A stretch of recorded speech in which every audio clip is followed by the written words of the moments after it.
तेरे नाथे मुकुट विराज हरे कृष्ण।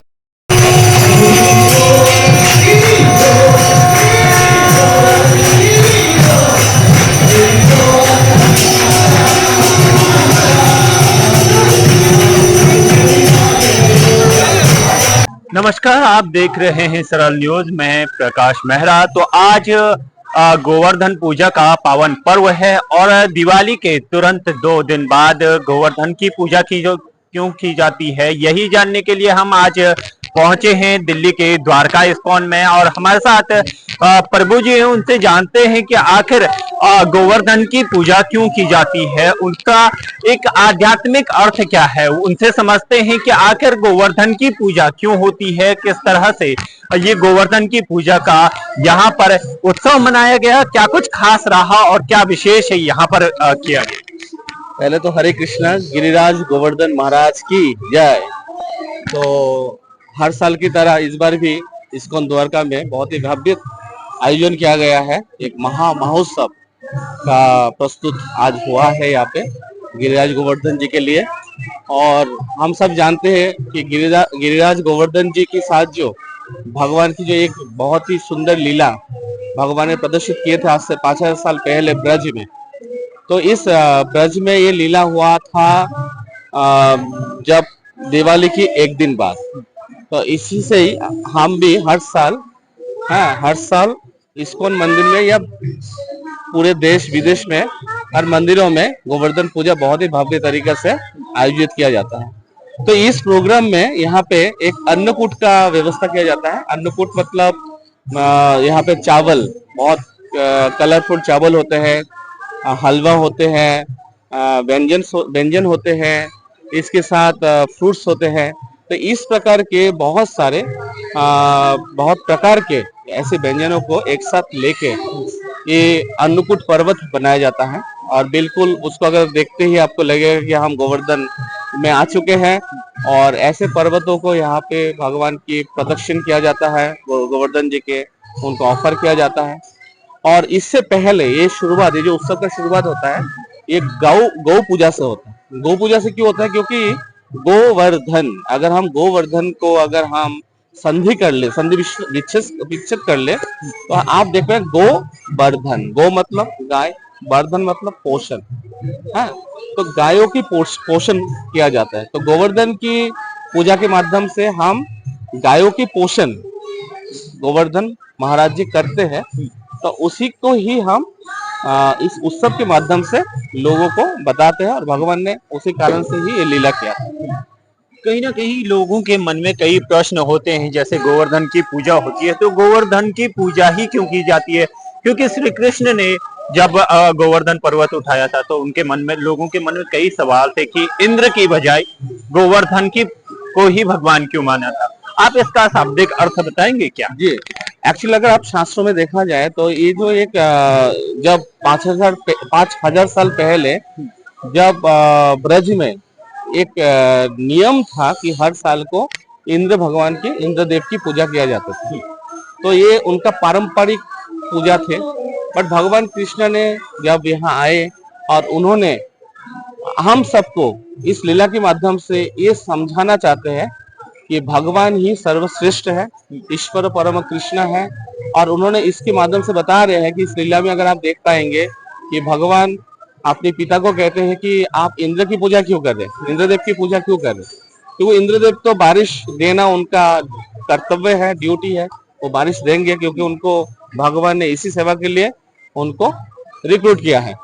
और सेकेंडली अगर आप देखा जाए तो बारिश तो समुद्र में भी होता है, तो वहां तो इंद्रदेव की पूजा नहीं होते। तो मायने में देखा जाए कि बारिश कोई पे भी हो सकता है, इंद्रदेव की इच्छा से वो चाहे जहाँ पे वो कर सकते हैं। भगवान यहाँ पे बताना चाहते हैं कि इंद्रदेव से भी बहुत ज्यादा महत्वपूर्ण है गिरिराज जी। क्योंकि गिरिराज जी में ये जो गाय बछड़े हैं ये वहां जाते हैं, वहां पे घास उगते हैं और उन घासों को वो लोग भोजन के रूप में लेते हैं और इससे उनकी पोषण होता है। तो उस दृष्टि से वो जो गिरिराज जी है वो पोषण का व्यवस्था करते हैं, हम गायों को पोषण देते हैं। तो इस कारण से कि इंद्रदेव से भी ज्यादा महत्वपूर्ण है गोवर्धन पर्वत। तो इसीलिए भगवान ने कहा कि आप गोवर्धन पर्वत का पूजा कीजिए। और गोवर्धन पर्वत जो कि भगवान स्वयं है, भगवान श्री कृष्ण ही है, उनके दास की फॉर्म में वो वहां पे भगवान, मतलब गोवर्धन को अगर देखा जाए तो वो दास भी है और साथ साथ वो भगवान भी है। जैसे चैतन्य महाप्रभु है, चैतन्य महाप्रभु भगवान की भक्त रूप में भी है और स्वयं भगवान भी है। तो इसी प्रकार से गिरि गोवर्धन जी भी हमारे लिए भगवान का स्वरूप है। तो कई बार लोगों के मन में ये भी प्रश्न आता है कि हम गोवर्धन की पूजा कैसे करें। कई बार ये होता है कि दिवाली के तुरंत बाद ही गोवर्धन पूजा आ जाती है, उसमें कई सारे विधान होते हैं, तो इसका सही तरीका क्या है और सही विधान क्या है इसका, कैसे हम इसकी। जी हरे कृष्ण।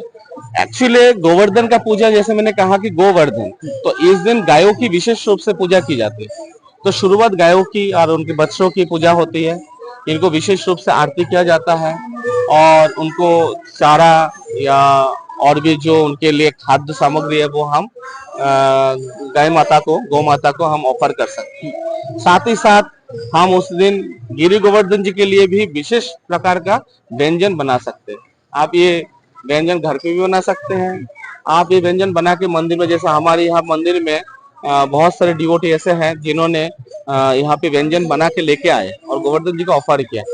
हाँ, तो इस प्रकार से हम यहाँ पे गोवर्धन जी को डायरेक्टली, हाँ, हम उनको ऑफर कर सकते हैं। तो इस प्रकार से ऑफर करना, गोवर्धन जी के अभिषेक करना, उनका पुष्पाभिषेक करना, तो इस प्रकार से उनको आरती, महा आरती के द्वारा हम इनके पूजा कर सकते हैं। साथ ही साथ गोवर्धन जी के परिक्रमा भी हो जाते हैं। अब जैसे दिल्ली में है तो वो हर व्यक्ति तो आज के दिन गोवर्धन जी की वहाँ गिरि गोवर्धन जी के पास नहीं हो पाते, लेकिन यहाँ पे गोवर्धन जी को जहां भी आप प्रकट करना चाहते हो, आप वहां प्रकट करा सकते हो। करा के वहां पे आप उनकी परिक्रमा भी कर सकते हैं और वही फल आपको प्राप्त होगा जो आप गिरिराज जी के वहां जाके करते हैं। वही आज मंदिर में हजारों भक्तों ने यहाँ पे किया, तो इस कारण से वो फल यहाँ भी प्राप्त हो गया।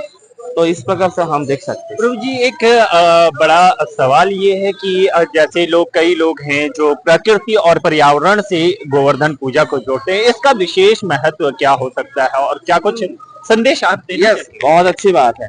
तो आज देख सकते हैं, एक चीज आप देख सकते हैं, आजकल पहाड़ों में जिस प्रकार से पहाड़ों में विकास हो रहे हैं, तो विकास मतलब पेड़ पौधे को काटे जा रहे हैं और बदले में क्या हो रहा है, बड़े बड़े मकान बनते जा रहे हैं। एक्चुअली आप अगर देखा जाए तो पहाड़ों में भी वृक्षों की बहुत आवश्यकता है।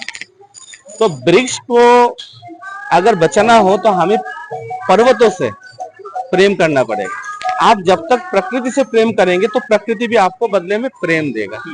तो ये प्रेम का आदान प्रदान है।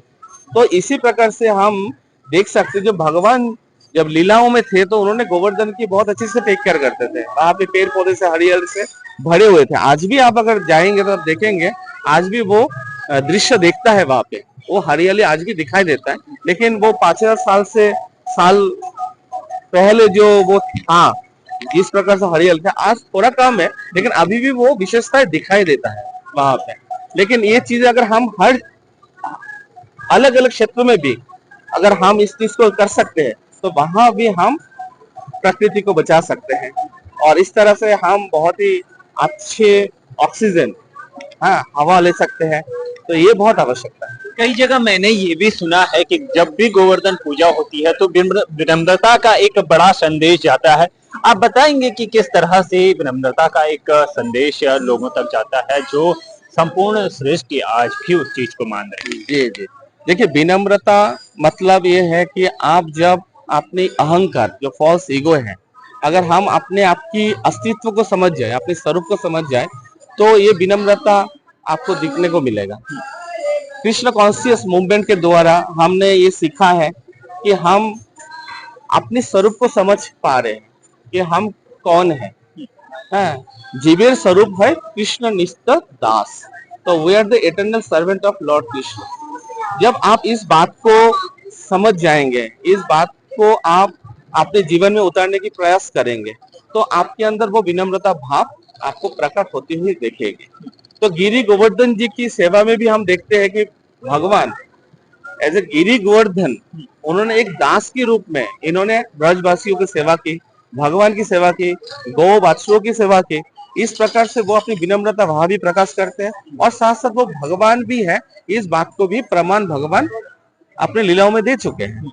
तो भगवान भी अपनी लीलाओं के द्वारा उस विनम्रता का जो एक स्वरूप है, मूर्ति, वो भी हमें सिखाते हैं, दिखाते कि हमें भी किस प्रकार से विनम्रता का भाव लेके हम लोगों को साथ व्यवहार कर सकते हैं। बहुत सारे लोगों के मन में ये भी प्रश्न होता है कि कई बार होता है कि क्या ब्रिज में ही सिर्फ गोवर्धन पूजा की जाती है या फिर पूरे भारतवर्ष में गोवर्धन पूजा की जाती है, तो लोगों तक क्या संदेश देना चाहेंगे आप इस? देखिए, शिला प्रभुपाद जी की कृपा से प्रभुपाद जी ने आज से 1966 से जब उन्होंने इस मूवमेंट को विदेशों में लेके गए, तो आज विदेशों में हर कंट्रीज में आज ही के दिन बहुत ही भव्य तरीके से, जिस तरीके से हमने यह मनाया, ऐसे पूरे विश्व में आज गिरी गोवर्धन जी की पूजा हो रही है।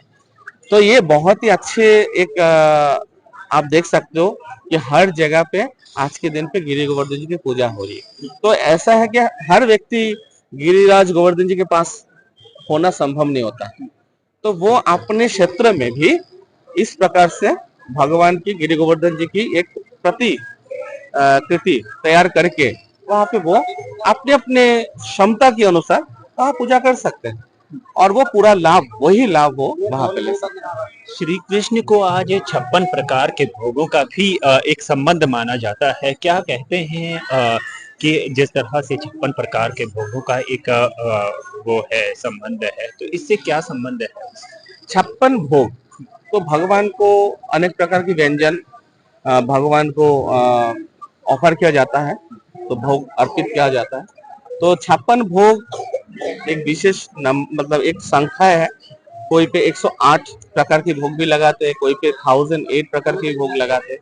तो जैसे कि आज हम यहाँ पे व्यंजनों का भोग लगाए, चावल जो राइस है उसका पर्वत बनाने में हमने उस चावल को व्यवहार की। इसके अलावा हमने यहाँ पे हलवा बना के यहाँ पे गोवर्धन जी के पर्वत बनाया गया और किलो के फ्रूट्स भी हमने आज गोवर्धन जी को ऑफर किया है। आप देख सकते हैं मंदिर के क्षेत्र में मंदिर का जो ऑल्टर है वो बिल्कुल फ्रूट्स से, फलों से सजाया गया है। तो इस प्रकार से पूरे मंदिर को फलों के साथ सजाया गया है और इस प्रकार से हमने आज गिरी गोवर्धन जी को भोग अर्पित किया है। तो ये हमारी श्रद्धा है, हम अपनी श्रद्धा के अनुसार हम 56 भोग भी लगा सकते हैं, हम 108 भोग भी लगा सकते हैं। तो इस प्रकार से हमने आज गोवर्धन जी को ऑफर किया। आगे क्या विशेष रहने वाला है, क्योंकि कल भैया दूज भी है और इस अवसर पर इस्कॉन के इस पावन धरा पर क्या कुछ विशेष कार्यक्रम है और क्या कुछ हो सकता है? मैं आपकी सरल न्यूज की चैनल की तरफ से मैं सभी दर्शकों को आमंत्रण करूंगा, इनवाइट करूंगा कि वो मंदिर आए। कल भाई दूज है, कार्तिक महीना चल रहा है, तो ये कार्तिक मास की जो पावन अवसर है, इसमें हमारी मंदिर में रोज शाम को यहाँ पे दीपदान होते हैं। तो दीपदान ये लगभग 5 तारीख तक ये चलता रहेगा।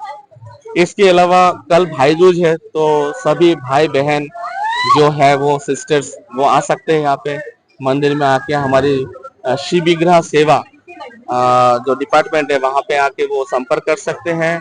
वो यहाँ विशेष आरती भी कर सकते हैं और हमारे यहाँ अगर देखा जाए हमारी जो ऑल्टर में आप देखेंगे तो जगन्नाथ जी हैं, बलदेव जी और सुभद्रा महारानी, तो इटर्नल ब्रदर एंड सिस्टर्स, तो वो भी वहां पे मौजूद है। तो विशेष तौर पे आके हम भगवान कृष्ण, बलराम और सुभद्रा रानी की प्रेयर कर सकते हैं, उनसे आशीर्वाद प्राप्त कर सकते हैं और जो मंदिर हमारी निर्माण हो रही है, मंदिर निर्माण के लिए भी सहयोग कर सकते हैं।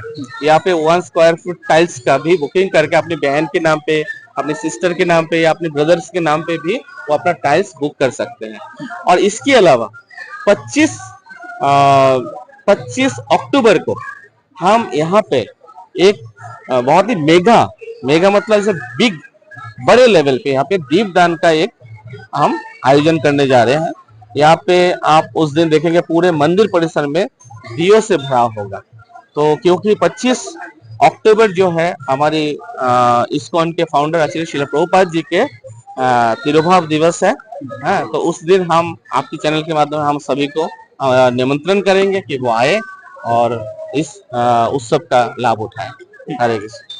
तो कहीं ना कहीं इस्कॉन की जो खूबसूरती है वो कहीं ना कहीं आज झलकी, क्योंकि 56 प्रकार के भोगों से लेकर आध्यात्मिक जो अर्थ गोवर्धन पूजा से लेकर दिवाली से लेकर तमाम तरह की जो सुंदरता है वो कहीं ना कहीं एक विशेष पर्व पर ही देखी जाती है। और वो विशेष आज हमें दिल्ली के द्वारका इस्कॉन में देखने को मिला। तो कहीं ना कहीं एक सुंदरता को बढ़ावा देने के लिए प्रभु जी ने हमें उसका शाब्दिक अर्थ भी बताया और गोवर्धन की पूजा हम किस विधि विधान से करें वो भी बताया। और आने वाले दिनों में उन्होंने बताया कि क्या कुछ खास रहने वाला है। आप हमारे साथ जुड़े रहिए, ऐसी ही वीडियोस देखते रहिए और आगे की जो भी जानकारी होगी हम आप तक पहुंचाते रहेंगे। प्रभु जी के साथ जुड़े रहिए और उनके इस इस्कॉन के बारे में भी आप जानकारियां लेते रहिए।